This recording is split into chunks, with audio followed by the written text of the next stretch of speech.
శుభోదయం మిత్రులారా, వార్తా కథనంపై విశ్లేషణ కార్యక్రమం టీజీటీవీ మార్నింగ్ న్యూస్ కు స్వాగతం. నేను మీ జర్నలిస్ట్ సత్య. ముందుగా రాష్ట్రంలో జరుగుతున్న రాజకీయ పరిణామాలను కనుక పరిశీలించినట్లయితే రాష్ట్రంలో బడుగు బలహీన వర్గాలు చిన్న సన్నకారు రైతులే లక్ష్యంగా మరి ఇక్కడ ప్రభుత్వం పనిచేస్తా ఉన్నది. వాళ్లను ఒకవైపు కూల్చివేతలు, పట్టణాల్లో చెరువుల పేరుతోటి కూల్చివేతలు, ట్రాఫిక్ పేరుతోటి కూల్చివేతలు, మరి అదేవిధంగా పల్లెల్లో చూసుకున్నట్టయితే ఇటు పారిశ్రామిక వాడల పేరుతోటి, అదేవిధంగా మరి ఫ్యాక్టరీల పేరుతోటి, ఇథనాల్ ఫ్యాక్టరీ అయితే ఫార్మా ఫ్యాక్టరీలు అయితే ఫ్యాక్టరీల పేరుతోటి మరి ఇక్కడ చిన్న సన్నకారు రైతులకు సంబంధించి మరి వాళ్ళ దగ్గర నుంచి భూములను లాక్కోవడమే మరి ఇక్కడ జరుగుతూ ఉన్నది. ఈ 17 నెలల కాలంలో ఇప్పటి వరకు కొత్తగా మరి ఇటుక కూడా పేర్చి ఒక కొత్త నిర్మాణం చేపట్టలే కదని అనేక ఇండ్లను మాత్రం ఇప్పుడు కూల్చివేసింది.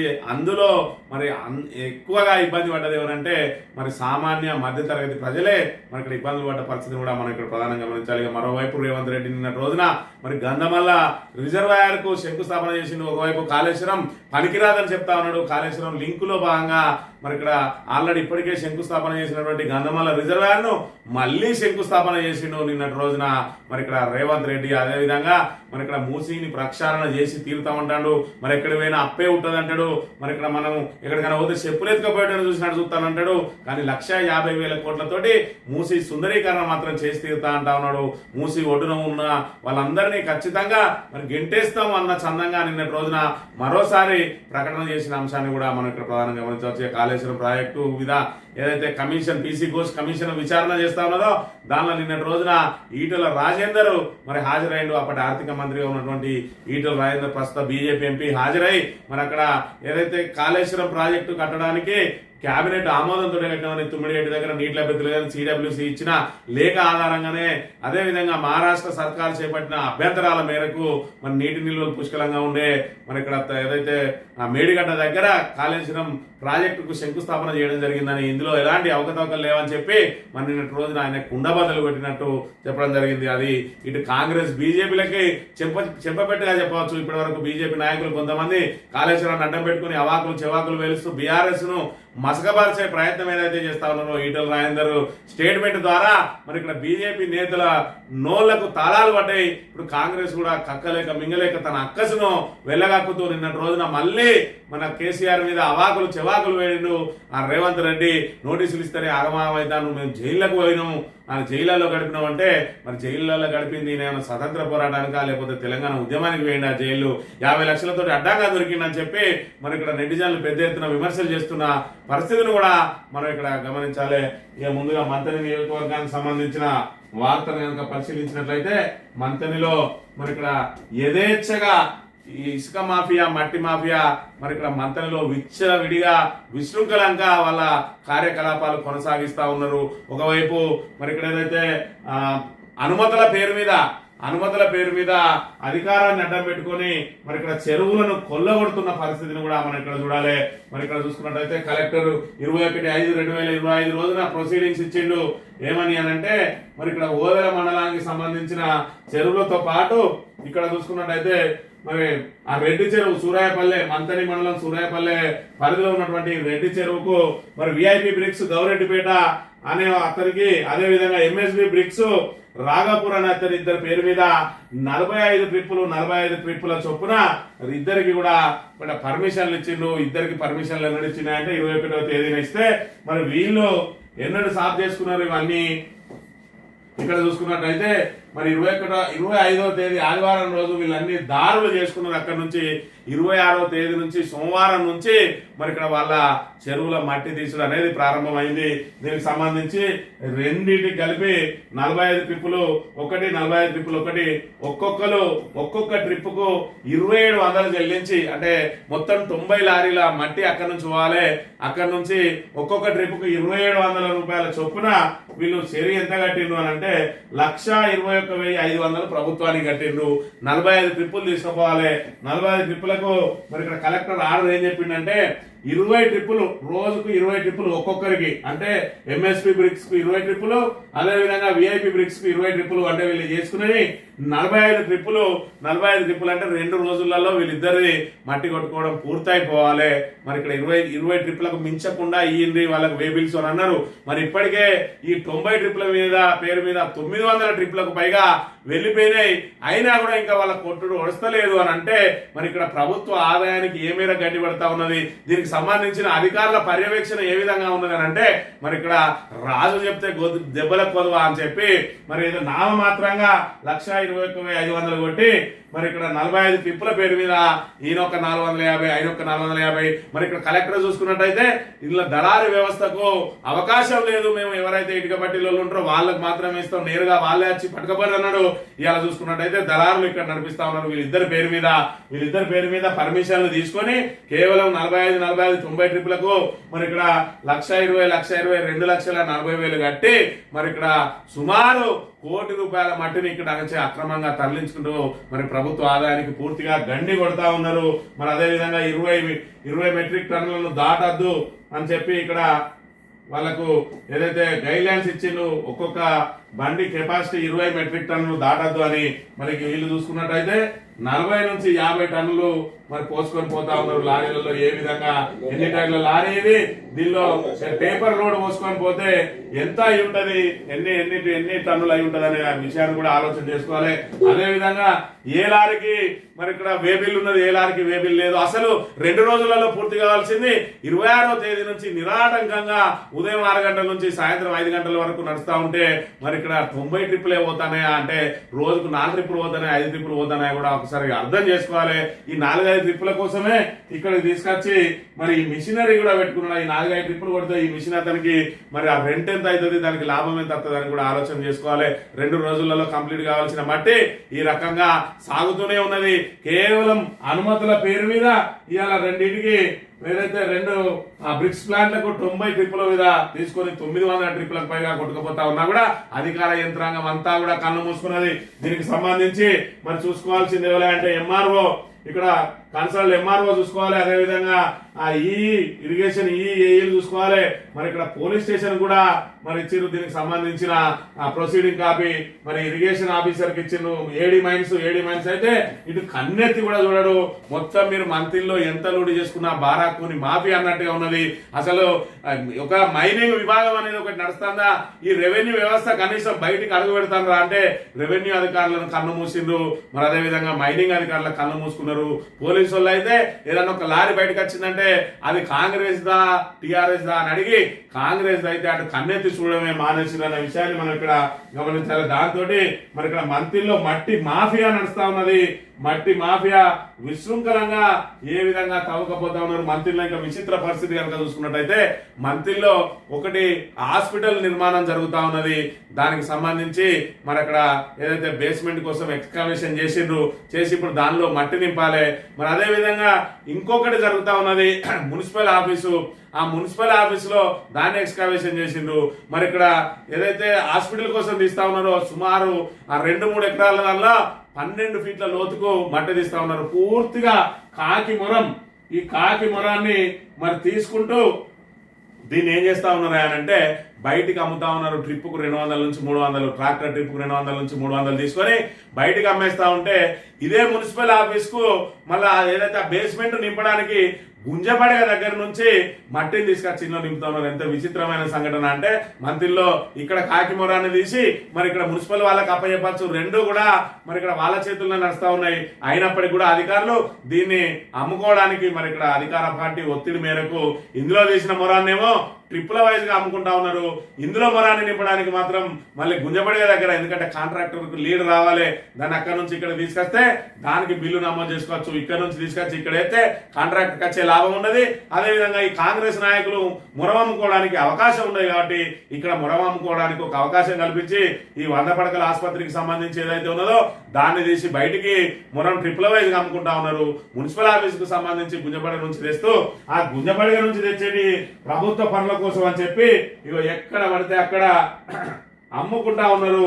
మరి దీన్ని కూడా ఇక్కడ చూసుకున్నట్టయితే మంత్రి పట్టణ వ్యాప్తంగా దాంతో పాటు మరి కాంగ్రెస్ ఒక ప్రముఖ నాయకుడు జిన్నింగ్ మిల్ కడతాడట.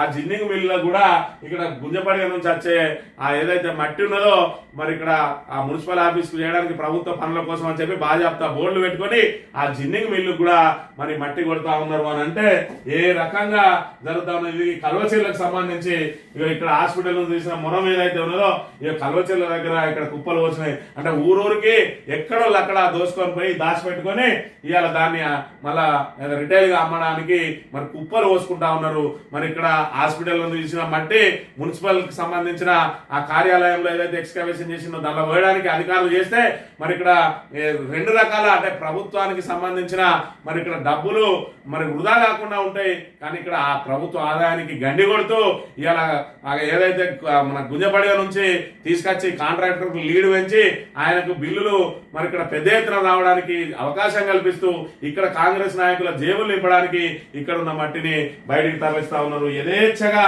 మరి ఇక్కడ ఈ మట్టి దందా నడుస్తా ఉన్నది, మట్టి మాఫియా నడుస్తా ఉన్నది. అయినా పట్టించుకునే నాదుడే లేడు అనే విషయాన్ని కూడా మనం ఇక్కడ ప్రధానంగా గమనించాలి. ఈ రకంగా మట్టి మాఫియా మరి ఇక్కడ పూర్తిగా విశృంఖలాలు చేస్తా ఉన్నది. ఒకవైపు ఇసుక దోసుకపోతా ఉన్నారు, ఒకవైపు ఇప్పుడు రెడ్డి చెరువు లాంటి చోట కేవలం 90 ట్రిప్పులకు కట్టి ఇప్పటికే 900కు పైగా ట్రిప్పులు కొట్టుకపోయారని చెప్పి పెద్ద ఎత్తున ఆరోపణలు వస్తా ఉన్నాయి. అయినప్పటికీ కూడా 2 రోజులలో పూర్తి కావాల్సింది ఇప్పటి వరకు ఎందుకు పూర్తి అవుతలేదని ఎంఆర్ఓ అడిగాడు, మైనింగ్ అధికారి అడిగాడు, పోనీ కలెక్టర్ అయినా 90 ట్రిప్లకే తీసుకున్నారు కదా మరి దాని సంగతి ఏందో చూడు అని చెప్పి కనీసం ఆదేశాలు ఇయ్యడు. కేవలం ఒక పత్రాన్ని పెట్టుకొని మరి ఒకటే వేవెల్లి మీద వందలాది లారీలు పోతూనే ఉంటాయి. మరి ఇక్కడ ఉదయం 6 గంటల నుంచి సాయంత్రం 5 గంటల వరకు నిరాటంకంగా నడిచినా కూడా మరి ఇప్పటికీ ఇవి 7 రోజులు అవ్వక 5 రోజులు వేసుకున్నా కూడా 12 రోజుల నుంచి నిరాటంకంగా నడిచినా కూడా 90 ట్రిప్పులు ఒడిసిపోతలేవు. అంటే మరి ఏ విధమైన దోపిడీ జరుగుతా ఉన్నది, అధికారులు ఏ విధంగా సహకరిస్తా ఉన్నారు, మంత్రి నియోజకవర్గంలో మట్టి మాఫియా ఏ విధంగా విజృంభిస్తా ఉన్నది, ఇసుక మాఫియా ఏ విధంగా విజృంభిస్తా ఉన్నది, మరి మరి వనరులన్నీ దోపిడీకి గురైతానే అని చెప్పి ఆ రోజు గుండెలు బాదుకున్న మంత్రి శ్రీధర్ బాబు మరి ఇక్కడ మంత్రికి ఎప్పుడో చుట్టం సూపుగా వస్తాడు కాబట్టి మరి ఆయనకు తెలిసి జరుగుతుందా తెలియకుండా జరుగుతుందా, మరి వనరులన్నీ దోసుకుపోతా అంటే మన కాంగ్రెస్ నాయకుల జేబులు నిండుతున్నాయని చూస్తా ఉన్నాడు. ఆ 2 రోజులలో ఇసుక లారీలను ఆపివేస్తామని చెప్పి 2 సంవత్సరాలు పూర్తిగా వస్తున్నాయి. ఇప్పటి వరకు ఇసుక లారీలు ఆపలేదు కానీ మరి ఇక్కడ కాంగ్రెస్ కార్యకర్తల జేబులు నింపడానికి మరి ఇక్కడ మట్టి తీసి అక్కడ పోయాల్సిన మట్టిని ఇక్కడ తీసి అమ్ముకో, అక్కడ నుంచి తెచ్చి ఇలా పోసుకో అని చెప్పి గుంజపడిగ నుంచి మట్టి తెప్పించి ఇక్కడ పోసి కాంట్రాక్టర్కు లబ్ధి చేస్తా ఉన్నాడు.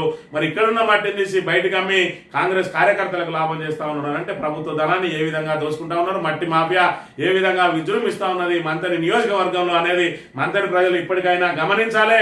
మరి ఇక్కడ ఏదో మేకవన్య పులులాగా మరి సాచులాగా కనబడే వాళ్ళు ఏ విధంగా దోపిడీకి పాల్పడతా ఉన్నారు అనే అంశాన్ని మరి ఇక్కడ మీరు అందరూ కూడా మననం చేసుకోవాలని చెప్పి మరి విజ్ఞప్తి చేస్తా ఉన్నాం.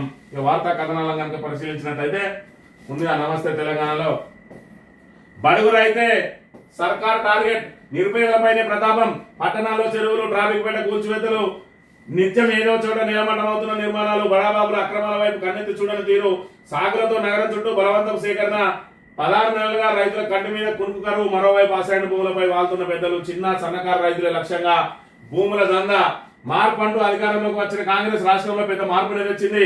పేదలను కొట్టాలి పెద్దలకు పెట్టాలి అన్న విధానాన్ని అమలు చేస్తున్నది. బడుగు పేద రైతులను టార్గెట్ గా చేసుకుని ఏడాదిన్నరగా ఆయా వర్గాలకు కంటి మీద కునుకు లేకుండా చేస్తున్నది. రోజుకో కూల్చివేత, వారానికి బలవంతపు భూసేకరణ అన్నట్టుగా పల్లె పట్టణం తేడా లేకుండా నిరుపేదలతో చెడుగుడు ఆడుతున్నది.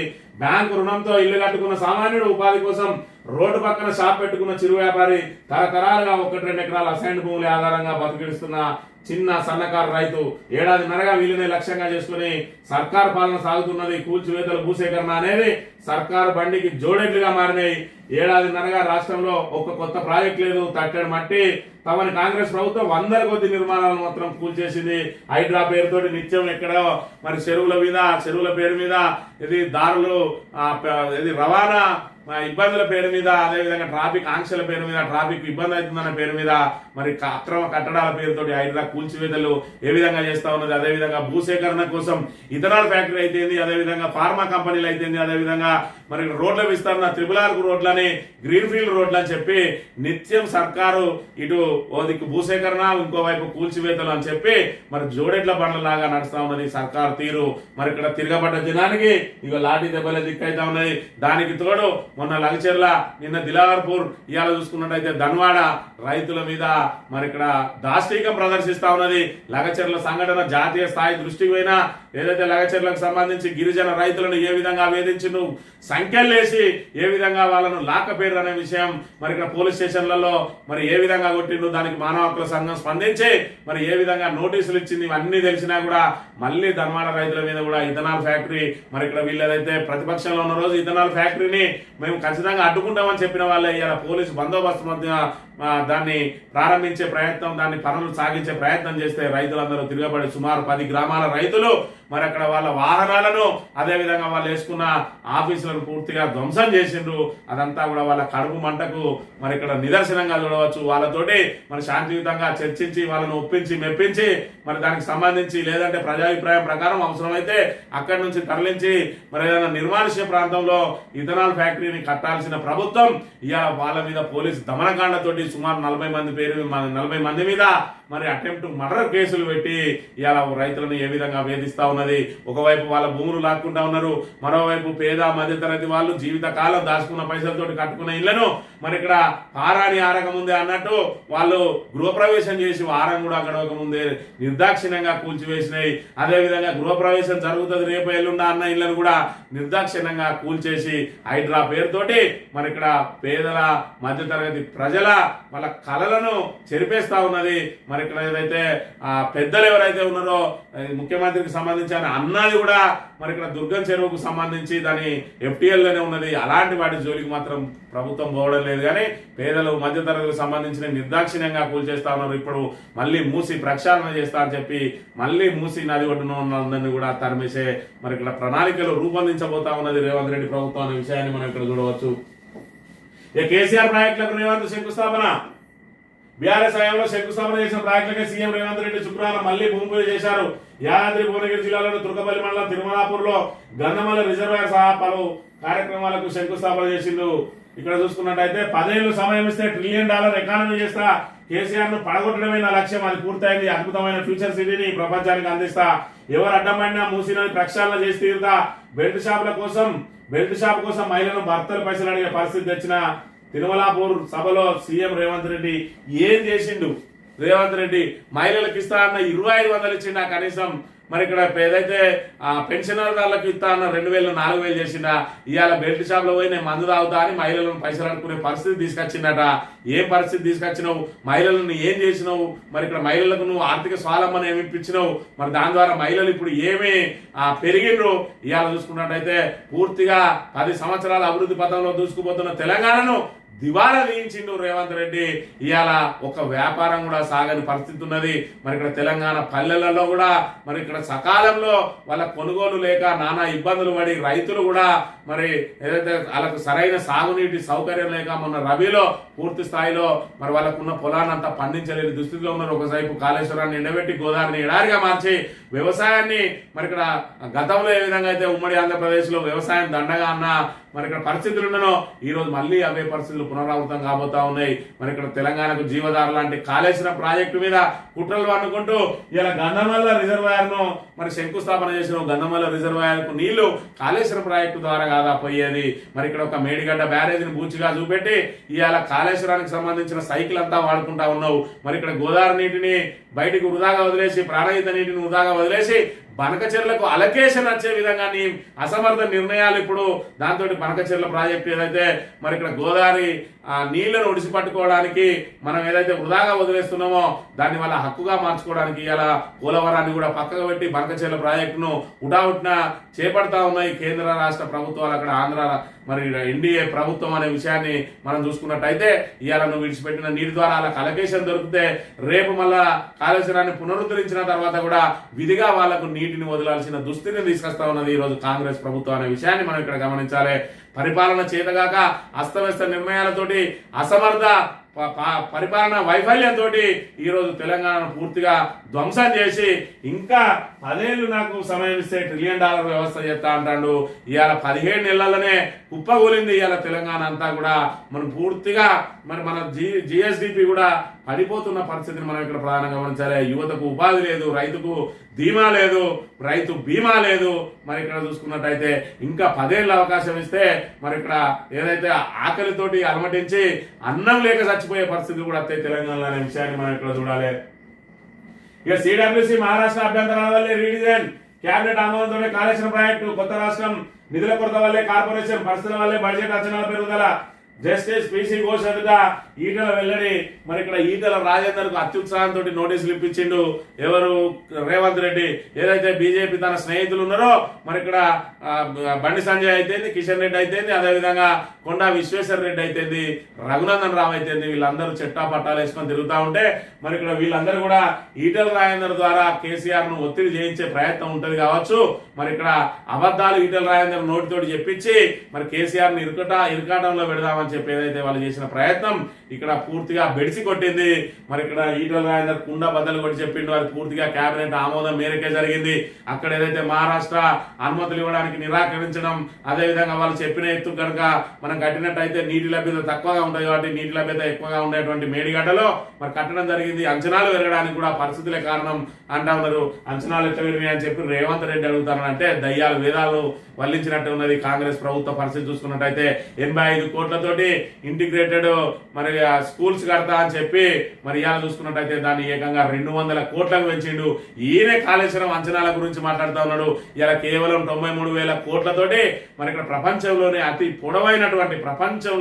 పొడవై గిన్నీస్ బుక్ ఆఫ్ రికార్డ్స్ లోకి ఎక్కినటువంటి కాళేశ్వరం ప్రాజెక్టు ద్వారా 18 రిజర్వాయర్లు, 18 పంప్ హౌజులు, 20 సబ్ స్టేషన్లు, మరి ఇక్కడ 203 కిలోమీటర్ల టన్నెలు, 1500 గ్రావిటీ కెనాల్స్ ద్వారా మొత్తం రాష్ట్రమంతా కూడా కాళేశ్వరం జలాలను మరి ఇక్కడ పంపించే ప్రక్రియ జరుగుతూ ఉన్నది. పంప్ హౌజులు ఉన్నాయి.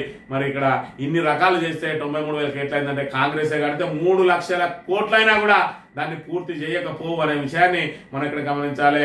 మరి ఇక్కడ పాలమూరు రంగారెడ్డి దానికి సంబంధించే అంచనాలు ఏ విధంగా పెరుగుకుంటూ పోతున్నాయో చూస్తా ఉన్నాం. మరి ఇక్కడ చూసుకున్నట్టయితే మూసీ ప్రక్షాళన అని పదే చెప్తా ఉన్నాడు. మూసీ ప్రక్షాళనకు మరి స్టార్టింగ్ లో 50,000 కోట్లు అన్నాడు, 75,000 కోట్లు అన్నాడు, 1,00,000 కోట్లు అన్నాడు. ఇప్పుడు 1,50,000 కోట్ల కాడ ఆగింది. మళ్ళీ అది పట్టాలు ఎక్కాలంటే ఏ 2 లక్షల కోట్లకు వస్తుందో. మరి దానికి నీ దగ్గర డబ్బులు లేవు కదా ఎట్లనే అంటే ప్రైవేటు భాగస్వామ్యానికి అప్పచెప్పి అంటే దుబాయ్ కంపెనీలకు మూసీ నదిని అమ్మే ప్రయత్నం జరగబోతా ఉన్నది. దానికి డబ్బులు అవసరం లేదు.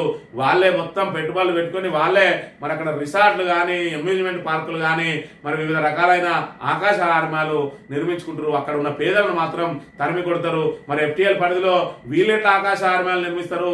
పేదలే ఎందుకు ఉండద్దు, వీళ్ళు ఎందుకు ఉండాలని అంటే మరి ఇక్కడ హైదరాబాద్ అందాలను పెంచాలన్నట, మూసీని సుందరీకరణ చేయాలన్నట. హైదరాబాద్ అందాల కోసం ఇక్కడ పేదలు మన మధ్యతరగతి ప్రజలు బలి కావాలి అనేది రేవంత్ రెడ్డి నిర్ణయం. ఏదేమైనా అక్కడ కాంగ్రెస్ జాతీయ స్థాయి నాయకులకు సంబంధించిన చుట్టాలకు లబ్ధి చేసే ప్రయత్నం, అదేవిధంగా వీళ్ళు జేబులు నింపుకునే ప్రయత్నం కోసమే ఈరోజు మూసి ప్రక్షాళన. మరి ఇక్కడ అనేక రకాల సమస్యలు ఉన్నాయి. ఇవాళ అధికారులకు మరి ప్రభుత్వ అధికారులకు పెండింగ్ డిఏలు 5 ఉంటే మరి 2 ఇస్తామని 1 ఇచ్చి ఇంకోటి 6 నెలలు అంటా ఉన్నారు. వాళ్ళకి 5 డిఏలు క్లియర్ చేయలేదు. మరి అక్కడ చూసుకున్నట్టయితే వాళ్ళకు పెండింగ్ బిల్లులు ఏవైతే ఉన్నాయో అవి ఇవ్వడం లేదు, రిటైర్మెంట్ బెనిఫిట్స్ చేయడం లేదు. కానీ 1,50,000 కోట్లతో మాత్రం మూసీని ఎవరు అడ్డపడ్డా కూడా ప్రక్షాళన చేసి తీరుతారట. ఇక కాళేశ్వరాన్ని కాదంటే గన్నవలకు నీళ్ళు ఎట్లా వచ్చినాయి? ఏపీ అక్రమంగా ప్రాజెక్టులు కడతా ఉంటే కళ్ళప్పగిస్తారా? బీజేపీ ఎంపీలు కళ్ళు తెరవాలే. బాబుకు కాంగ్రెస్ దాసం, అబద్ధాలకు రేవంత్ అంబాయిడర్ గోబెల్స్ ఉంటే ఉత్తమ్ను చూసి ఉరేసుకున్నట్టు కాళేశ్వరం ప్రాజెక్టు పై నేను పవర్ పాయింట్ ప్రజెంటేషన్ అని చెప్పి కాళేశ్వరం కాదంటే గన్నవల్లకు నీళ్లు ఎట్లా వస్తాయి? మరి గన్నవల్ల ప్రాజెక్టును ఇక్కడ పోయి ఓపెన్ చేసిండు నల్గొండలో. మరి ఇక్కడ చూసుకున్నట్టయితే ఏదైతే శంకుస్థాపన చేసిండు మరి దానికి ఏ నుంచి నీళ్ళు వస్తాయంటే కాళేశ్వరం ప్రాజెక్టు ఉన్న ఈ కనెక్ట్ నుంచే నీళ్లు పోవాలి. ఒక్క మేడిగడ్డను మాత్రం పూచిగా చూపెట్టాలి. బీఆర్ఎస్ ప్రభుత్వం విఫలమైంది, విఫల ప్రాజెక్ట్ అని చెప్పి చూపించాలి. కానీ ఆ కనెక్షన్ అంతా కూడా వాడుకోవాలి. మరి వాడుకునే కార్యక్రమంలో వాడు మరి ఇంకా దాన్ని డెవలప్ చేయి, కానీ ముందుగా దాన్ని మరమ్మతు చేయమంటే మాత్రం ఎట్టి పరిస్థితుల్లో దాన్ని మరమ్మతు చేయడు. ఇంకా ప్రగల్భాలతోటి 9 దగ్గర మేము ప్రాజెక్ట్ కడతా అంటాడు. మరి మొన్ననే వి ప్రకాష్ ఛాలెంజ్ చేసిండు, నీ జీవిత కాలంలో కూడా నువ్వు 9 దగ్గర ప్రాజెక్టు కట్టలేవు ఛాలెంజ్ చేస్తున్నా అన్నాడు. మరి ఏదైతే నిజంగానే కాంగ్రెస్ కు మరి ఇక్కడ దీన్ని ఇక్కడ 9 దగ్గర కట్టే అవకాశం ఉండేదని మరి దాన్ని కావాలని ఇక్కడికి మార్చిందని చెప్పి నిరూపించాలంటే మరి ఇక్కడ వాళ్ళు ఇప్పటికైనా ప్రాజెక్టును అక్కడ కట్టి డిపిఆర్ పర్మిషన్లు అన్ని తీసుకుంటే మీరు నిజంగానే మీరు చెప్పినవన్నీ మరి నిజాలని నమ్మచ్చు.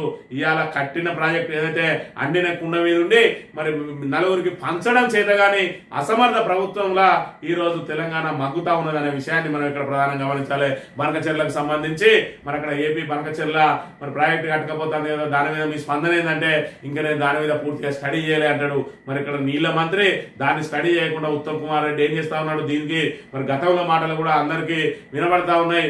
ఏదైతే మన కాళేశ్వరం ప్రాజెక్టు మీద మరి ఇక్కడ పవర్ పాయింట్ ప్రజెంటేషన్ ద్వారా అసెంబ్లీలో కేసీఆర్ దాని మీద మాట్లాడితే మరి మాట్లాడండి ప్రతిపక్షాలకు సమయం ఇస్తే మేము ప్రిపేర్ అయి రాలేదంటాడు. దాంతో ఆ రోజు మరి కేసీఆర్ చెప్పిన డైలాగ్ ఇప్పటికి కూడా అందరికీ గుర్తున్నది. ప్రిపేర్ అయ్యి రాకుంటే ఎందుకు వచ్చినావు మరి పీకనీకి వచ్చినావా అని మరి ఆ డైలాగ్ ఇప్పటికి కూడా ట్రెండింగ్ లో ఉన్నది. అవి ఆ రకంగా మరి ప్రతిపక్షంలో అసమర్థతను చూపించిండ్రు. అసంటి అసమర్థులకు మరి ఇక్కడ ఇవాళ తెలంగాణ ప్రజలు పట్టం కట్టిండ్రు. కేవలం వాళ్ళు ఇచ్చిన ఏదైతే వాళ్ళ అబద్ధపు హామీలు, మోసపు హామీలు మరి ఇక్కడ అలవిగాని హామీలు ఇచ్చి ఇవాళ శ్రీధర్ బాబు మరి ఒక చిట్టా రాసిండు, చిత్రగుప్తుడు రాసినట్టు అయ్యేది కాదు పోయేది కాదని తెలిసినా కూడా ఆయన అప్పటికే 4 సార్లు శాసనసభ్యునిగా ఉన్నా కూడా మరి ఇక్కడ ప్రజలందరినీ మోసం చేస్తూ మరొక ఏదైతే మేనిఫెస్టో రాసిండో ఆ మేనిఫెస్టో అమలు కాదు అయినా రాసిండి. ఇలా మేనిఫెస్టో కమిటీ చైర్మన్ గా ఆయన రాజీనామా చేయాలి తక్షణం 100 రోజులలో అన్నది మరి ఇక్కడ 500 రోజులు దాటిపోయినా కూడా ఎందుకు అది కాలేదు? 2 సంవత్సరాలు పూర్తిగా వస్తున్నా కూడా 6 గ్యారంటీలు ఎందుకు అమలు చేయలేదో, ఆ అమలు చేయలేని హామీలకు వాళ్ళతో సంతకాలు పెట్టించి బాండ్ పేపర్ల ద్వారా ఎందుకు ఇప్పించిండో దానికి పూర్తిగా శ్రీధర్ బాబే బాధ్యత వహించి ఖచ్చితంగా రాజీనామా చేయాలి. దాని మీద కూడా త్వరలో ఉద్యమం రాబోతా ఉన్నదనే విషయాన్ని మనం ఇక్కడ గమనించాలి. డిఏ నాటించామా ఉద్యోగులు అంటే అంత సులుగనా? ఒక్క డిఏకు 3 కమిటీలు 6 చర్చల, పిఆర్సీ అమలుకు మరో కమిటీన, సర్కార్ తీరుపై ఉద్యోగుల ఆగ్రహం, పోరాడాల్సింది పోయి భజనల అంటూ జేఏసీ నేతలపై విమర్శ, వర్షం వెలుగుచ్చడంపై విస్మయం, సమరమే శరణం అంటున్న ఉద్యోగులు మరి ఇక్కడ ఉద్యోగులను ఊరించి మరి 2 డిఏలు ఇస్తాను అని చెప్పి అది కూడా సాగు కాబట్టి సలహా చెప్పింది. ఇప్పుడు మాత్రం ఒకటి ఇస్తాం 6 నెలల తర్వాత. మరి 6 నెలల లోపు ఇంకో డిఏ యాడ్ అవుతుంది అంటే యాడ్ అవుతుంది, మళ్ళీ 4 గట్లే పెండింగ్ ఉంటాయి, మీకు ఒకటే డిఏ ఇస్తామని చెప్పి ఒకవైపు మరి ఇక్కడ ప్రభుత్వం ఈ రకంగా చెప్తా ఉంటే ఇక్కడ జేఏసీ నాయకులు మాత్రం సంబరాలు వ్యక్తం చేస్తా ఉన్నారు. అంటే అమ్ముడు పోయినరా మరి వీళ్ళు, లేదంటే వాళ్ళ సొంత ప్రయోజనాల కోసం ఏదైనా ప్రయత్నం చేస్తా ఉన్నారా అని చెప్పి ఇక్కడ ఉద్యోగులందరూ కూడా వాళ్ళ మీద ఆగ్రహం వ్యక్తం చేస్తా ఉన్నారు. ఇప్పటి వరకు మరి పిఆర్సీ మీద దాని అమలుకి ఇంకా ఎలాంటి నిర్ణయమే తీసుకోలేదు. కేవలం ఒక్కటి ఇస్తారు, దానికి 3 కమిటీలు వేసి 5-6 సార్ల మీటింగ్లు పెట్టి ఆఖరికి ఒక్క డిఏ ఇచ్చి మరి ఇక్కడ చేతులు దులుపుకున్నారు. అది డిఏనా బిచ్చం ఎత్తారా అని చెప్పి మన అధికారులు గరంగా ఉన్న పరిస్థితిని కూడా మనం ఇక్కడ గమనించాలి. సుదీర్ఘ క్యాబినెట్ సాధించింది ఏంటిది? 6 గ్యారెంటీలు అమలు చూసేది, అన్ని వర్గాల ప్రజల ఆశలపై నీళ్లు, ఏడాదిన్నరగా కాంగ్రెస్ పాలన దగా దగా దగా దగా, కాంగ్రెస్ అంటేనే దగా అని మరోసారి తేటతెల్లమైన అంశాన్ని కూడా మనం ఇక్కడ చూడాలి. ఇక రైతు భరోసాలో 2 సార్లు తప్పు జరిగింది. ఇదే విషయాన్ని ముఖ్యమంత్రికి చెప్పిన పొరపాటును ఒప్పుకున్న మంత్రి తుమ్మల ఈసారి ముందుగానే ఇస్తామని వెల్లడి. ఈసారి ముందుగా ఎప్పుడితో ఇంకా 4 ఎకరాలకు మన రబీ పంటకే ఇప్పటి వరకు రాలేదు. ఆ రబీ పంటదే పెండింగ్ లో ఉన్నది. గతంలో చూసుకున్నట్టయితే ఆల్రెడీ ఒకటి ఎగ్గొట్టిండ్రు ఖరీఫ్ కు, మళ్ళీ ఈ ఖరీఫ్ కు ముందే ఇస్తా అంటారు. ఆల్రెడీ మరి దుక్కులు దున్నుతా ఉన్నారు. తొలకరి ముందే వచ్చింది కాబట్టి దుక్కులు దున్నే ప్రయత్నంలో ఉన్నారు. మరి ఈసారి వాళ్ళకి ఇవ్వాలంటే ఆ 4 ఎకరాలకే పరిమితం చేస్తారా? మరి ఇక్కడ 4 ఎకరాల వరకు ఇచ్చారు కాబట్టి గతంలో చూసుకున్నట్టయితే మరి ఎక్కువ పొలం ఉన్న వాళ్ళకి ఇవ్వద్దనని 4 ఎకరాలకే పరిమితం చేస్తారా? దాన్నన్నా మీరు ప్రకటించాలి. మరి ముందే ఇస్తారంటే మరి ఇక్కడ సాగు చేసిన ప్రతి ఒక్కరికి ఇస్తా అన్నారు. మరి సాగు చేసిన ప్రతి ఒక్కరికి ఇస్తారా? 4 ఎకరాలకి ఇస్తారా? మరి సాగు చేసిన ప్రతి ఒక్కరికి అంటే 4 ఎకరాల పై నుంచి 20 ఎకరాల వరకు ఉన్న వాళ్ళు వాళ్ళందరికీ ఎప్పుడు ఇస్తారు? ఇప్పుడు వీళ్ళకు ముందే ఎప్పుడు ఇస్తారు?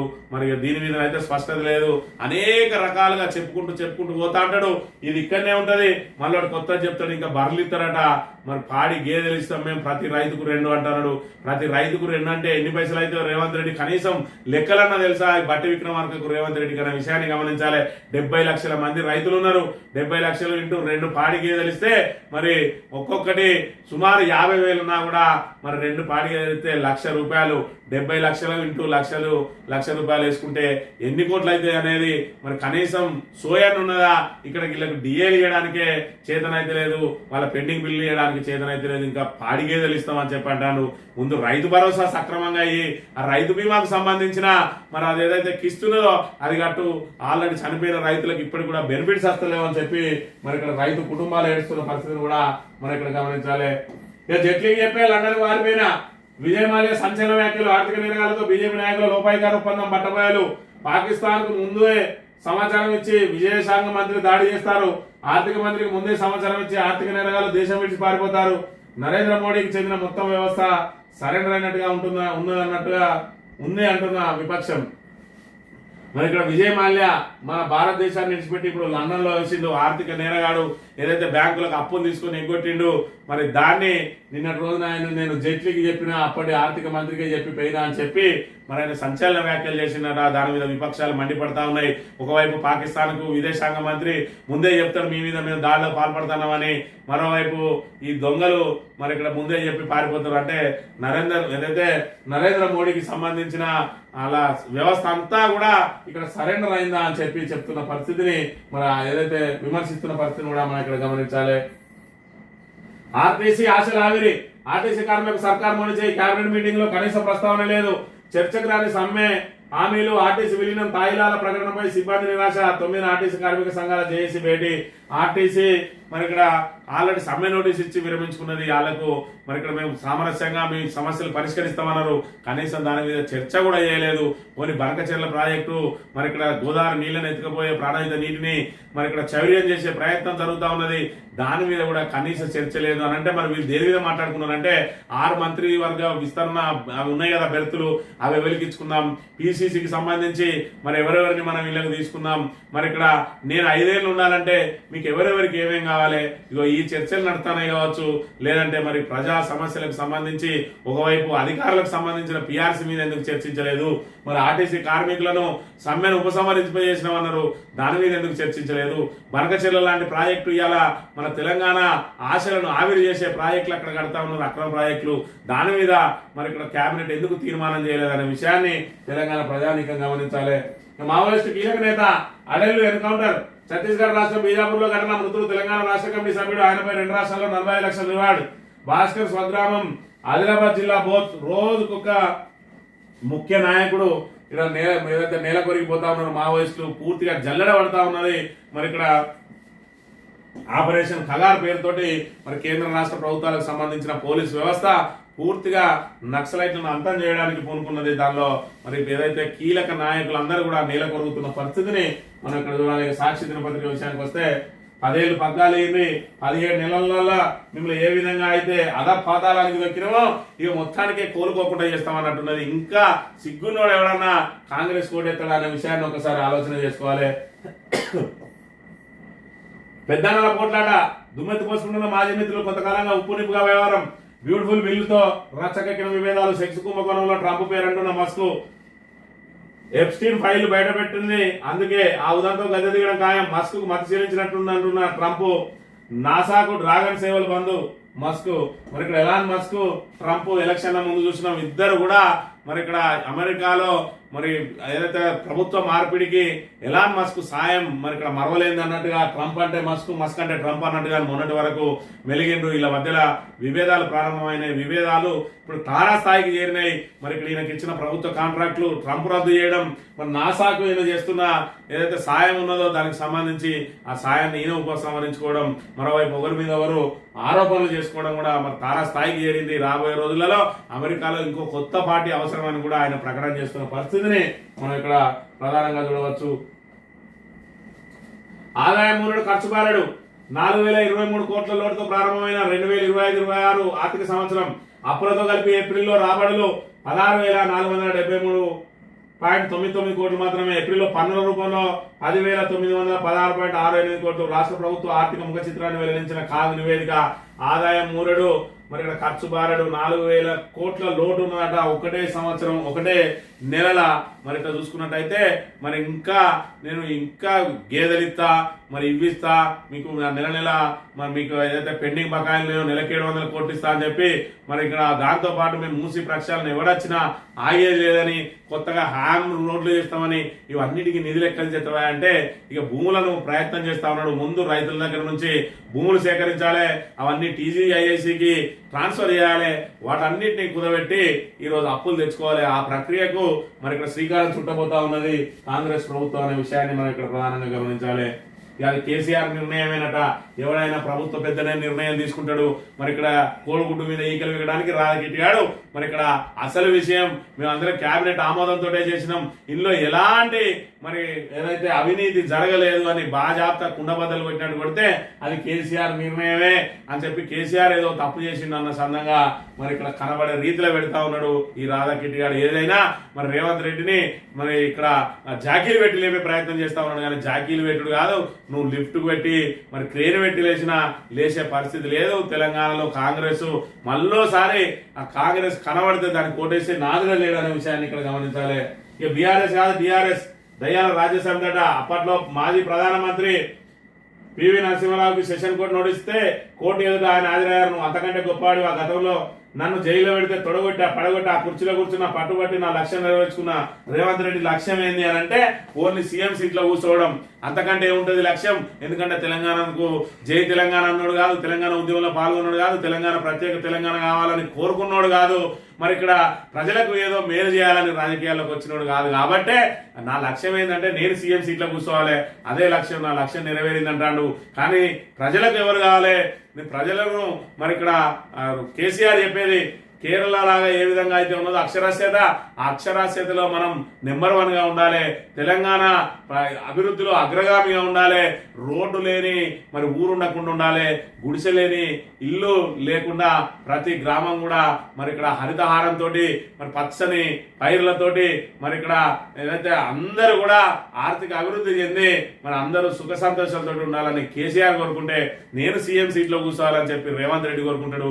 ఇది ఈయన లక్ష్యం. ఇక నోరు తెరిస్తే టీఆర్ఎస్ ను బీఆర్ఎస్ ను తిట్టుడు తప్ప నేను గిరి చేసిన ఈ 17 నెలలలో నేను గిరి సాధించిన అని చెప్పడానికి ఒక్కటి కూడా లేదు.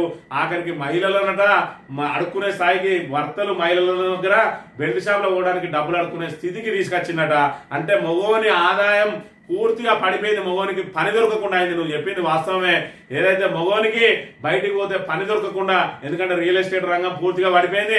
దాంతో భవన నిర్మాణ కూలీలు ఎవరైతే ఉన్నారో వాళ్ళు పని దొరకక రోడ్ల మీద పడ్డ పరిస్థితిని మనం ఇక్కడ చూడాలి. ఎక్కడ చూసుకున్నా కూడా అభివృద్ధి అనేది శూన్యం అయిపోయింది. కాబట్టి ఇలా కొత్తగా రోడ్డు వేసేది లేదు. కాబట్టి కాంట్రాక్టర్లు మరి ఇక్కడ వాళ్ళకి బిల్లులు ఇచ్చే పరిస్థితి లేదు. కాంట్రాక్ట్ పనులు ఎక్కడక్కడ ఆగిపోయినాయి. వాళ్ళ దగ్గర పనిచేసే వాళ్ళందరూ రోడ్ల మీద పడ్డారు. ఈ రకంగా బడుగు బలహీన వర్గాలు చిన్న సన్న చిన్న చిన్న పనులు చేసుకుంటున్న అందరూ రోడ్ల మీద పడ్డారు. కాబట్టి ఆఖరికి ఏదైతే భార్యలు మరి ఏదైతే నాట్లకో కలుపుకో పోయి పైసలు తెచ్చుకుంటే వాళ్ళని అడుక్కునే స్థితిని తీసుకొచ్చిండు ఇవాళ రేవంత్ రెడ్డి అనే విషయాన్ని మనం ఇక్కడ ప్రధానంగా చూడాలి. ఇక నెలకు 2 సార్లు క్యాబినెట్ భేటీట. మొదటి 3వ శనివారం ప్రభుత్వ పథకాలు క్షేత్రస్థాయికి చేరేలా చూపేందుకు నిర్ణయం, ఏర్పాట్లపై అధికారులకు ఆదేశం. ఏ ప్రభుత్వ పథకం ప్రకటించడం అని 6 గ్యారంటీలు అటకెక్కినాయి. మరి అలా చూసుకున్నట్టయితే ఇందిరమ్మ ఇళ్ల పేరుతోటి మరి ఇక్కడ దానికి పెద్ద ఎత్తున ప్రచారం అయితే చేసినావు, కానీ దానికి డబ్బులు ఇవ్వడానికి మీ దగ్గర మరి ఇక్కడ ఏదైతే దాని ఖజానా నిల్లుగా ఉన్నది. కాబట్టి మరి ఇక్కడ 9 లక్షల ఇండ్లు సంవత్సరానికి 4.5 లక్షలు కట్టిస్తా అని చెప్పి ఆ 9 లక్షల ఇళ్లలో పట్టుమని 9,000 కూడా ప్రారంభం కాకుండా ఇలా ప్రభుత్వ పథకాలు అక్కడ చేరాలి. రేషన్ కార్డులను ఇప్పటివరకు ఎవరికి రేషన్ కార్డు వచ్చింది లేదు, సచ్చింది లేదు. యువ వికాసం అన్న ఊరిచ్చి జూన్ 2 అందరికీ పత్రాలు ఇస్తా అని చెప్పి కథ వాళ్ళ ఆశల మీద నీళ్లు చల్లి ఇవాళ ఇంకా నేను ఇంకా 10 ఏళ్ళు అధికారం ఏంటి అంటాను. నీకు 10 ఏళ్ళు కనుక అధికారం ఇస్తే తెలంగాణలో అందరూ అడక తినుడు అనే విషయాన్ని కూడా మనం ఇక్కడ ప్రధానంగా చూడవచ్చు. చినాబ్ నదిపై ఇంజనీరింగ్ అద్భుతం. ప్రపంచంలోనే ఎత్తైన రైలు బ్రిడ్జి నిర్మించిన మోడీ 1486 కోట్లతో 8 ఏళ్లలో నిర్మాణం చేపట్టినట. చినాబ్ వంతెన మీద వందే మాతరం అని రేవంత్ ఏదైతే మరి ప్రధాని మోడీ ఈయన ప్రచారంలో మాత్రం నెంబర్ 1 గా ఉంటాడు. మరి ఇక్కడ ఈయన ఎక్కడికి వెళ్ళినా చుట్టూ ఒక సిస్టమే ఉంటది. మరి ఇటు కెమెరామెన్లు, ఇటు వీడియో కెమెరామెన్లు, ఫోటో కెమెరామెన్లు, ఫోకసింగ్ లైట్లు, ప్రతిది కూడా ఆయన ఎంత ఉంటూనే ఉంటుంది. ఆయన స్వచ్ఛ భారత్ కార్యక్రమంలో పాల్గొన్నా, వంతెనలు ఓపెనింగ్ చేసిన ఆయన ఎలివేషన్ మాత్రం మామూలుగా ఉండదు.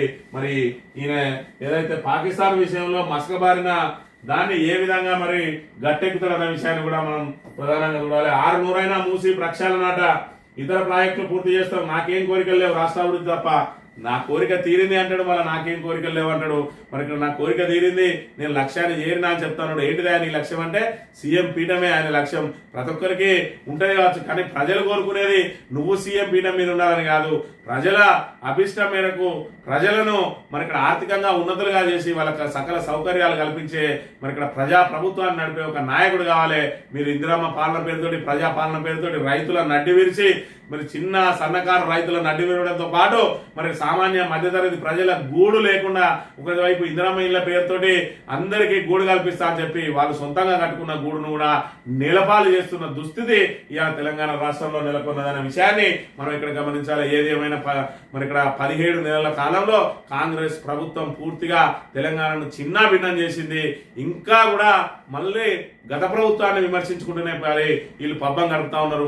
నిన్నటికి నిన్న మరి ఇక్కడ హైదరాబాద్ ఇన్ఛార్జ్ మంత్రిగా ఉన్నటువంటి పొన్నం ప్రభాకర్ హైదరాబాద్ అభివృద్ధి మాట్లాడుతూ గత 10 ఏళ్లలో మరి ఇక్కడ బీఆర్ఎస్ ఏం చేయలేదని ఏదో చెప్పే ప్రయత్నం చేస్తే అక్కడ ఎంఐఎం ఎమ్మెల్యే అక్బరుద్దీన్ ఓవైసీ 10 ఏళ్ళు ఇంకెన్ని రోజులు గత ప్రభుత్వం మీద చెప్పుకుంటా పబ్బం గడుపుతారు. ఈ 15 నెలల కాలంలో నువ్వు చేసింది ఏందో చెప్పు అని నిలదీయడంతో పొన్నం ప్రభాకర్ మరి ఇక్కడ ముఖం తేలేసిండు, గుడ్లు బయటకు వచ్చినాయి. మరి ఇక్కడ బేల ముఖం వేసుకొని ఉన్నాడు. 15 నెలల కాలంలో చేసింది చెప్పడానికి ఈ కాంగ్రెస్ ప్రభుత్వం దగ్గర ఏమి లేదు. ఏమనంటే కాళేశ్వరం కూలింది, మరి అప్పులున్నాయి, మరి ఇక్కడ కరెంట్లో ఎక్కువ పైసలు పెట్టిండు, ఇవే ఆరోపణలు తప్ప వీళ్ళు చేసిన 15 నెలల్లో ఒక్క కార్యక్రమం కూడా లేదు. ఒక్క ఇటుక పెట్టి ఒక్క నిర్మాణం చేసింది లేదు. కాబట్టి వీళ్ళు ఇంకా కూడా ఓదికి అప్పులు తెచ్చుడు, మరి గత ప్రభుత్వం మీద బురదజాలుడే వీళ్ళకి పరిపాటిగా మారింది. దానికి తోడు ఇంకా మూసీని ప్రక్షాళన చేస్తా అంటాడు. మూసీని ప్రక్షాళన చేస్తావో మొత్తం హైదరాబాద్ ముంచేస్తావో ఒక్క అంతర్జాతీయ ఈవెంట్ నిర్వహించి మొత్తం తెలంగాణ పరువు ప్రతిష్టలు పూర్తిగా దిగజార్చిండు, పరువు గంగపాలు చేసిండు అనే విషయాన్ని కూడా మన తెలంగాణ ప్రజానికం మరి ఇక్కడ చూసిండ్రు. కాబట్టి రాబోయే రోజులలో కాంగ్రెస్ ను బొందబెడితే తప్ప తెలంగాణకు మరి ఇక్కడ భవిష్యత్తు లేదనే విషయాన్ని గమనించాలని కోరుతూ ఇది ఈ రోజు మార్నింగ్ న్యూస్. తిరిగి వెళ్దాం. Thank you very much.